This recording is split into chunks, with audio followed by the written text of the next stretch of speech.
नमस्कार प्यारे साथियों, स्वागत है आपका हमारे YouTube चैनल उषा विद्या विहार में। आज हम लोग पढ़ने जा रहे हैं इलेक्ट्रिक कॉन्फ़िगरेशन यानी कि इलेक्ट्रॉनिक विन्यास, जिसके माध्यम से आपको ऑर्गेनिक केमिस्ट्री में बहुत सारा हेल्पफुल मिलता है। इसके बिना ऑर्गेनिक केमिस्ट्री की कल्पना करना बहुत मुश्किल है।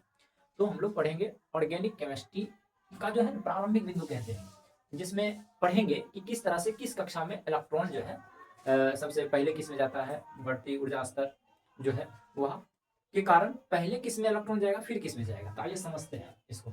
आप जानते हैं कि इलेक्ट्रॉन, प्रोटॉन, न्यूट्रॉन ये किसी भी जो परमाणु होते हैं उसके भीतर सूक्ष्म कण, कोई भी पदार्थ जो होती है सूक्ष्म कणों से मिलकर बना होता है, जिसे परमाणु कहते हैं। और परमाणु के भीतर तीन मौलिक कण होते हैं, इलेक्ट्रॉन, प्रोटॉन, न्यूट्रॉन। इलेक्ट्रॉन पर ऋण आवेश होते हैं, प्रोटॉन पर धन आवेश होती है और न्यूट्रॉन पर कोई आवेश नहीं होती है। तो ये किस तरह से व्यवस्थित होते हैं, तो ये चीजें देखते हैं। सबसे पहले ये समझते हैं कि इलेक्ट्रॉनिक विन्यास होता क्या है। इलेक्ट्रॉनिक विन्यास होता है कि परमाणु की विभिन्न कक्षाओं में इलेक्ट्रॉन का वितरण करना ही इलेक्ट्रॉनिक विन्यास कहलाता है। तो ये विभिन्न कक्षा क्या होती है, उपकक्षा क्या होती है, इसके बारे में आइए हम समझते हैं बहुत ही आसान तरीके से। क्या है, परमाणु लगभग में होता है गोल, गोल होता है। अब परमाणु के चारों ओर इस तरह से क्या होती है, कक्षा होती है, वृत्ताकार कक्षा। और इसी कक्षा में क्या होती है, इलेक्ट्रॉन जो है चक्कर लगाते हैं। तो इलेक्ट्रॉन जिस वृत्ताकार कक्षा में चक्कर लगाता है, जिस वृत्ताकार पथ पर चक्कर लगाता है, उसे कक्षा कहते हैं, इंग्लिश में ऑर्बिट कहते हैं। तो यहाँ पर देखिएगा, ये क्या है, आपका परमाणु है। अब परमाणु का ये गोल गोल क्या है, कक्षा है। कक्षाओं की संख्या को हम लोग के, एल, एम, एन इस तरह से सूचित करते हैं। या आप ऐसे भी लिख सकते हैं, एन, एन का मान 1, एन बराबर 2, एन का मान 3 और एन 4। इस तरह से हम चार गो कक्षा की बात, तो कक्षा को ऐसे भी लिखते हैं और ऐसे भी, के, एल, एम, एन को के द्वारा भी सूचित किया जाता है। लेकिन कई बार क्वेश्चन पूछता है कि परमाणु की किस कक्षा में कितना इलेक्ट्रॉन रह सकता है। जैसे देखिएगा, कह रहा है कि परमाणु में अधिकतम इलेक्ट्रॉन के लिए एक सूत्र आता है, उस सूत्र को बोलते हैं 2n²। यदि पहला कक्षा देखिए, n का मान 1 होगा, यहाँ पर देखिए सूत्र क्या होता है, 2n² अर्थात 2 गुने n का मान 1 और 1 का स्क्वायर करेंगे, 2 गुने 1 अर्थात कितना, 2। इसी जगह अगर कहेंगे दूसरे कक्षा में अधिकतम इलेक्ट्रॉन कितना रह सकता है, तो n का मान हम 2 लेंगे, तो क्या हो जाएगा, सूत्र को बैठाइए, 2n² अर्थात 2 गुने 2 का स्क्वायर हो जाएगा, 2 गुने 4 अर्थात 8।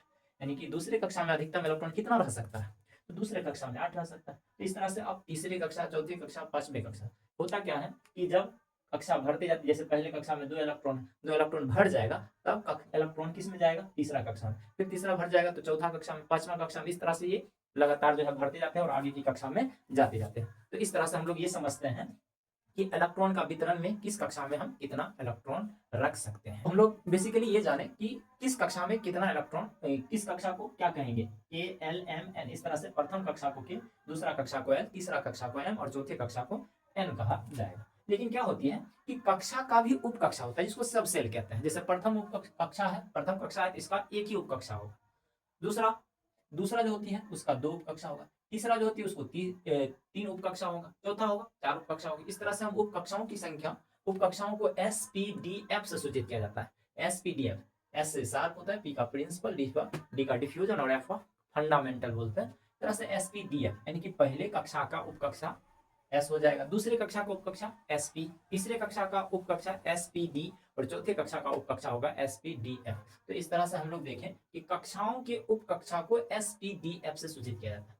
लेकिन क्या होती है कि हम जब इसको लिखते हैं तो सबसे पहले देखिएगा, सबसे कम जो ऊर्जा स्तर होती है पहला का, उसके बाद दूसरा का, तीसरा का, यानी कि ऊर्जा स्तर सबसे जो कम होती है एक का।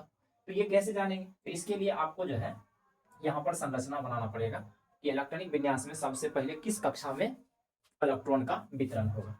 आइए, 1s, 2s, 2p, 3s, 3p, 3d, 4s, 4p, 4d, 4f, 5s, 5p, 5d, 6x, 6p, 6d। इस जगह पर और लिख सकते हैं एस पी डी एफ। फिर 7s, 7p। इतना ही रहने देते, इतना ही आपको सब बेड़ा पार हो जाएगा। इसको क्या कीजिए, इस तरह से घेर दीजिए।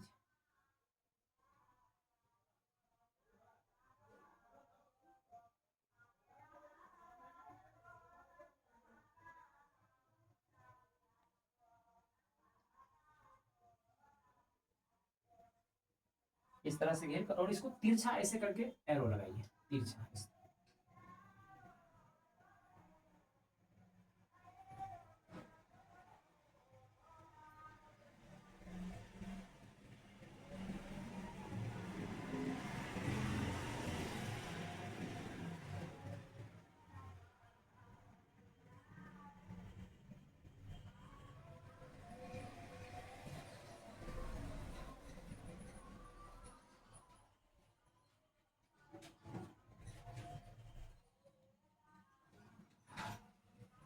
इस तरह से लगा करके जब इसको लिखना होता है तो सबसे पहले आप लिखते हैं 1SO, इसको लिखिएगा 1S, ठीक है 1S लिख दिए। इसके बाद 2S को, इसके बाद किसको लिखना है, तो लिखने के क्रम में ये ध्यान देना है कि पहले 1S फिर 2S, फिर इसको पीछे से लिखना है, पीछे से ऐसे करके पीछे से लिखना है इसको, पीछे से यहाँ से। तो बताइए 2S के बाद 2P और उसके बाद 3S, तो हो जाएगा 2P 3S। फिर यहाँ से नहीं लिखना है इसको, फिर पीछे चल जाइए यहाँ से 3P 4S लिखेंगे, 3P 4S, फिर इस तरह से, फिर यहाँ से पीछे चल जाइए ऐसे करके, पीछे पीछे से हमको लिखना है 3D 4P 5S, 3D 4P 5S, इस तरह से 5S। फिर यहाँ से आपको कहाँ जाना है, पीछे जाना है 4D 5P 6S, 5P 6S। फिर आपको पीछे जाना है 4F 5D 6P और 7P 7S है। फिर आपको क्या है, पीछे से जाइए 5F 6D 7P, बस इस तरह से।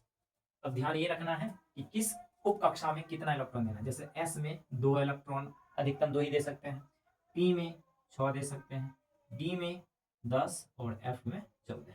इस तरह से ये ध्यान रखिएगा कि हम किस उप कक्षा में कितना इलेक्ट्रॉन दे सकते हैं। चलिए अब हम लोग लिखते हैं। जैसे अब देखिएगा, सोडियम का होता है 11 परमाणु संख्या, इसका मतलब समझिए सोडियम का परमाणु संख्या 11 होता है, तो उसमें 11 इलेक्ट्रॉन ही होगा, क्योंकि परमाणु संख्या बराबर होता है इलेक्ट्रॉन की संख्या बराबर प्रोटॉन की संख्या।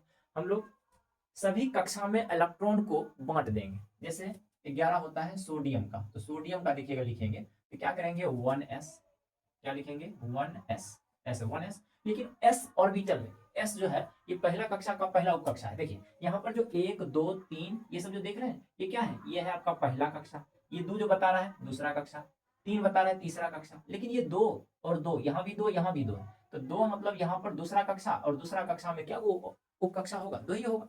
दूसरा कक्षा में कितना उप कक्षा, 2 ही होगा। तो दूसरा कक्षा चालू है, लेकिन ये क्या है दूसरा कक्षा का पहला उप कक्षा, ये दूसरा कक्षा का दूसरा उप कक्षा। अभी तीसरा कक्षा चालू है, तीसरा कक्षा का पहला उप कक्षा, तीसरा कक्षा का दूसरा उप कक्षा। लेकिन इससे ही पता चलता है, जैसे यहाँ बताइए ये क्या है चौथा कक्षा, ये अब क्या है चौथा कक्षा का चौथा उप कक्षा है। पांचवा, तो ये 5 क्या है कक्षा। तो जो कक्षा की संख्या होती है वो, तो कक्षा में तो हम लोग जानेंगे 2n² से अधिकतम इलेक्ट्रॉन की संख्या पता चल गई। लेकिन हम क्या करेंगे, बांटेंगे इसमें कि s ऑर्बिटल हमको कितना, हमारे पास कितना इलेक्ट्रॉन है 11, तो हम s में तो 2 ही दे सकते हैं, तो s में हम क्या करेंगे 2 इलेक्ट्रॉन। इसके बाद इसमें इलेक्ट्रॉन हो गया, तब कौन सा उठाएंगे, ये उठाएंगे, तो 2s। इसमें अधिकतम कितना दे सकते हैं, अरे s है, 2 तो उप कक्षा है, लेकिन s क्या है उप कक्षा, तो s में हम कितना डाल सकते हैं इलेक्ट्रॉन 2, तो डाल दिए 2। इसके बाद कौन सा कक्षा उठाएंगे 2p। अब बताइए आप 2 और 2 4 हो गया है, हमारे पास है कितना, हमारे पास टोटल 11 इलेक्ट्रॉन था, जिसमें हमें 4 इलेक्ट्रॉन भर दिए। हमारे पास अब भी कितने इलेक्ट्रॉन है 7। लेकिन p ऑर्बिटल, p जो उप कक्षा है इसमें हम अधिकतम 6 ही डाल सकते हैं। हमारे पास है कितना 7, तो हम 6 यहाँ डाल देंगे, क्योंकि इसमें हम 6 ही इलेक्ट्रॉन डाल सकते हैं। इसके बाद क्या बच रहा है, इसके बाद जो है ये भर गया था, अगला उठा लीजिए 3s, और इसमें हम अधिकतम कितना डाल सकते हैं 2, लेकिन है कितना मेरे पास, एक ही इलेक्ट्रॉन है, इसलिए यहाँ पर 1। तो यहाँ से यहाँ तक आपको देखिएगा पहला कक्षा, दूसरा, और ये अभी कौन चालू हुआ तीसरा।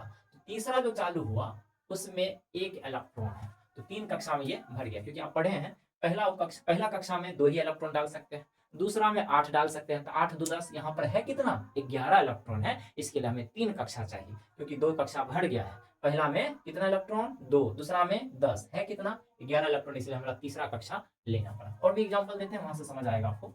जैसे हम ले लेते हैं 13, और 13 होता है एल्युमिनियम का। तो एल्युमिनियम का परमाणु संख्या 13, इलेक्ट्रॉन भी 13, तो भरते जाइए यहाँ से 1s2 2s2 2p6 और 4s। यहाँ देखिए 2 2 4 6 10। अब हमारे पास है कितना, 2p हो गया 3s इसमें हम 2 भर सकते हैं, तो 2 2 4 6 10 और 10 2 12 हो गया। हमारे पास है कितना, 13 इलेक्ट्रॉन है। तो एक कक्षा और लेना पड़ेगा 3p और इसमें कितना भर देंगे, एक। तो बताइए तीसरा कक्षा चालू हुआ था तो 2 1 3, इसमें वैलेंस इलेक्ट्रॉन जो होता है वह 3 है, इसमें वैलेंस इलेक्ट्रॉन 1 है। ये वैलेंस इलेक्ट्रॉन क्या होती है, लास्ट वाला जो कक्षा चालू हुआ उसमें कितना इलेक्ट्रॉन है, तो उसमें है 1 इलेक्ट्रॉन। लास्ट वाला जो कक्षा चालू हुआ उसमें कितना इलेक्ट्रॉन है, उसमें है 3 इलेक्ट्रॉन।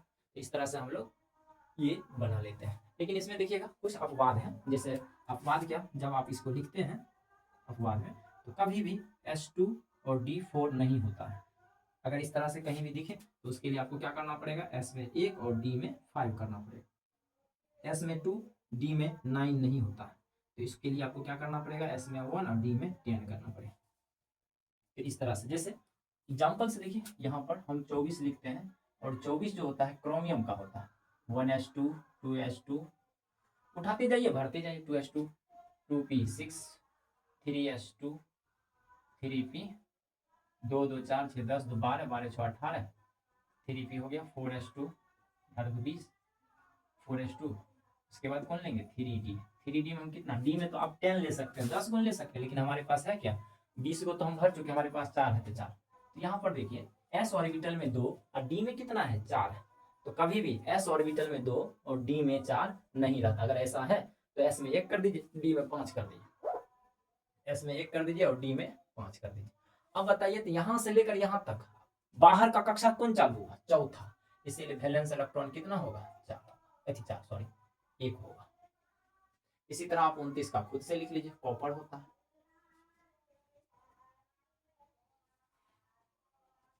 29 का खुद से लिख सकते हैं।